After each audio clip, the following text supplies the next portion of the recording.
Estamos de volta, né? Nosso segundo vídeo desta segunda semana, né?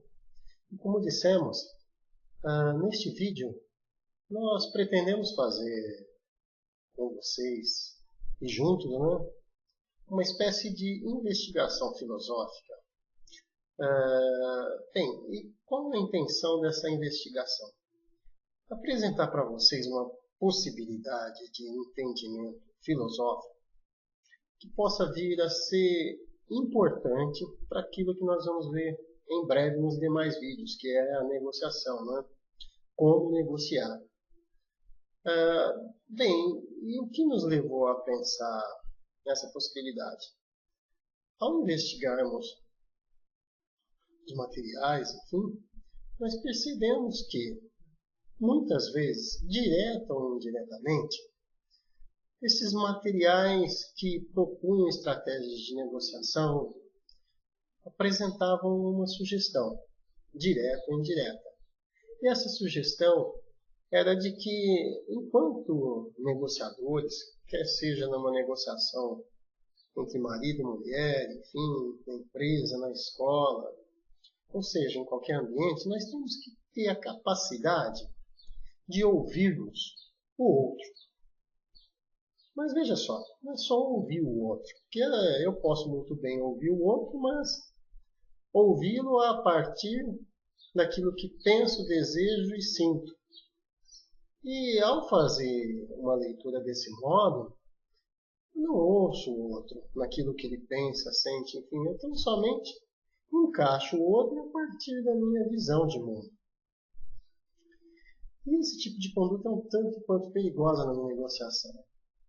Porque se o outro é diferente e eu sou incapaz de perceber essa diferença, eu serei incapaz de perceber quais aspectos o outro tem que devem ser levados em conta numa negociação para que ambos sejam respeitados nesse processo. Bom, e para tanto, nós resolvemos criar esse vídeo para apresentar para você essa questão. Mas, inicialmente, eu gostaria de convidar vocês a analisarem esta pequena propaganda feita já há algum tempo, né? E que mostra um elemento muito importante nessa relação com o outro, né? Que nós vamos tratar. Então, antes de nós lidarmos especificamente com esse tema, vejamos esta abordagem.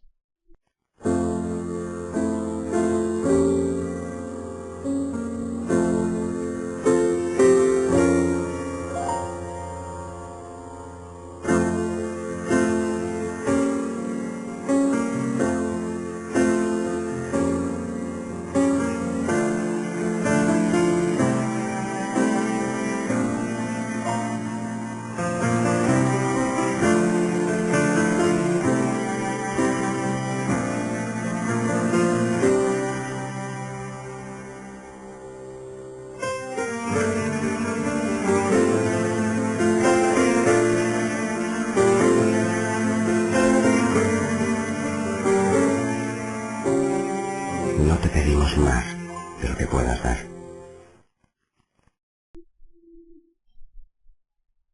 E aí, o que acharam?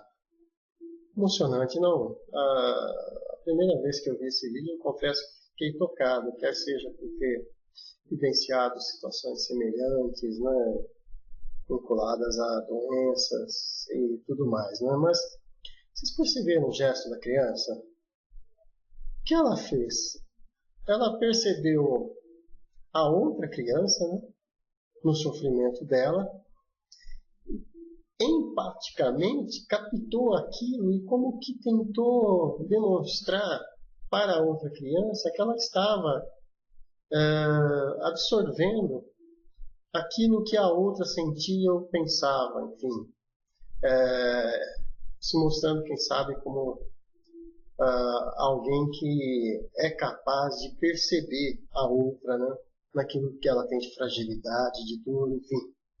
Bom, e como isso se vincula ao nosso tema? Vejam, tem um conceito que é muito importante, que é importante que nós tratemos agora, que é o conceito de alteridade, que é um conceito, diga-se de passagem, muito caro à filosofia.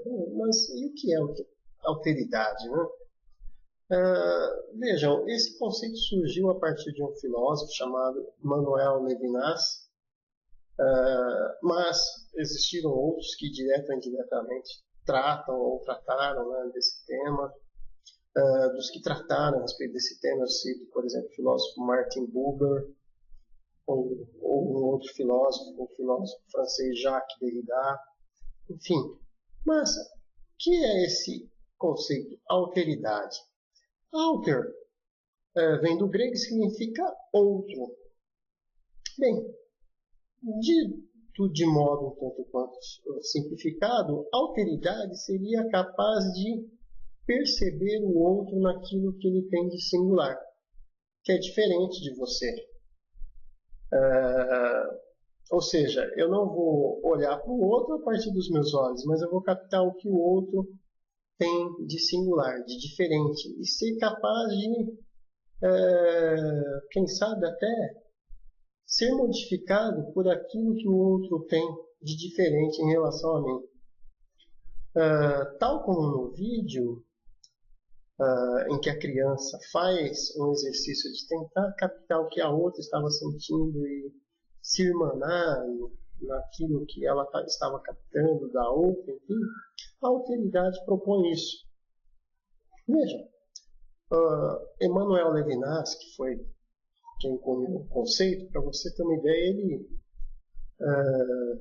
era judeu, né, foi preso, e em algumas das obras dele, né, ele diz que, por exemplo, ele estava numa prisão, né, que eles chamavam de Stalag, e lá ele convivia com pessoas muito diferentes dele. E ao conviver com essas pessoas, ele percebeu que, embora diferentes, elas tinham muita coisa em comum. E às vezes, na diferença, existiam elementos que diferentes do outro, né, mas que acrescentavam a ele e que faziam com que ele fosse diferente, né? E a partir dessas experiências, ele cunhou essa chamada ética da alteridade, ou fenomenologia da alteridade, né? Não se preocupem com esse conceito, mas pensem nessa ideia de alteridade, e que busca exatamente isso, que a gente ouça o outro. Não a partir, como diriam um velho ditado popular, a partir da nossa régua, mas, ou seja, meçamos o outro a partir de nossa forma de medir o mundo, mas temos o outro no que ele tem enquanto característica de medir, pensar o mundo. Aparentemente, isso talvez para você seja algo, digamos, tido como claro, né, que deve se estabelecer isso, enfim, mas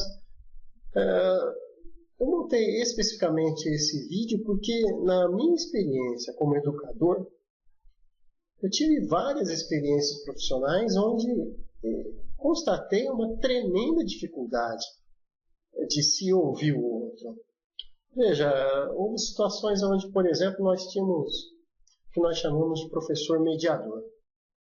Este professor tem como função mediar conflitos entre alunos, professores, corpo gestor e professores, enfim, mas mediar conflitos. Ora, se eu tenho que mediar conflitos, eu tenho que ser capaz de ouvir ambos os lados naquilo que eles têm enquanto argumentação, forma de ver o problema. Mas nas experiências que eu tive, para surpresa minha, eu gostaria de convidar você a verificar isso em loco, às vezes a mediação de conflitos consiste tão somente em você ter uma visão de mundo e obrigar o outro a se adaptar a essa visão de mundo. E se quer ouvir o outro naquilo que ele tem diferente, na forma peculiar que ele tem de ouvir o mundo. Uma das estratégias que, inclusive, nós vamos tratar na terceira semana, né, que é uma estratégia de prevenção e de exercício, né, de resolução de conflito, que são as chamadas assembleias escolares, fomos tentar implantar e, para alguns profissionais, isso foi tido como um absurdo. Veja, como é que você vai querer ouvir adolescente, aluno, enfim, se você começar a dar ouvidos a ele, como é que você fica enquanto profissional? Como se, para ser, por exemplo, no meu caso específico, um profissional da educação, eu necessariamente teria que impor a minha maneira de ver o mundo e não pensar de modo algum diferente, ou seja, em nenhum momento aceitar um modo diferente de ver o mundo que fosse proposto pelo outro. Diante disso, eu lhe lanço esse desafio, porque, embora ele pareça simples, não é. E para que uma negociação ocorra com o tempo, você tem que ser capaz de se despir dos seus rótulos, dos seus preconceitos, enfim. Se deixar, inclusive, ser modificado pelo outro naquilo que ele tem enquanto valor diferente, que você considera válido e que pode ser utilizado por você para transformar a si mesmo. Então, diante desse aspecto, eu convido a pensar essa relação de alteridade, porque ela vai ser de suma importância numa negociação. Se você não possuir a capacidade de ouvir o outro, perceber a forma como o outro vê o mundo, os valores que estão em conjunto com ele, enfim, como ele vê a questão que está sendo colocada em negociação para se resolver um conflito. Se você não for capaz de fazer esse exercício, as possibilidades de uma negociação efetiva, por mais hábil que você seja, elas possivelmente fracassarão. Então, termino esse vídeo convidando você, né, como eu tenho certeza que você comunga dessa ideia, né, como nós sabemos da importância dela, né, e que venha junto conosco a pensar uma postura de alteridade em relação às pessoas, as mais diversas, enfim, e ao fazê-lo, eu tenho certeza, você vai perceber o quanto a sua capacidade de negociar, quer seja na sua casa, no seu trabalho, no seu ambiente profissional, vai mudar muito. Bem, é isso. Até a próxima.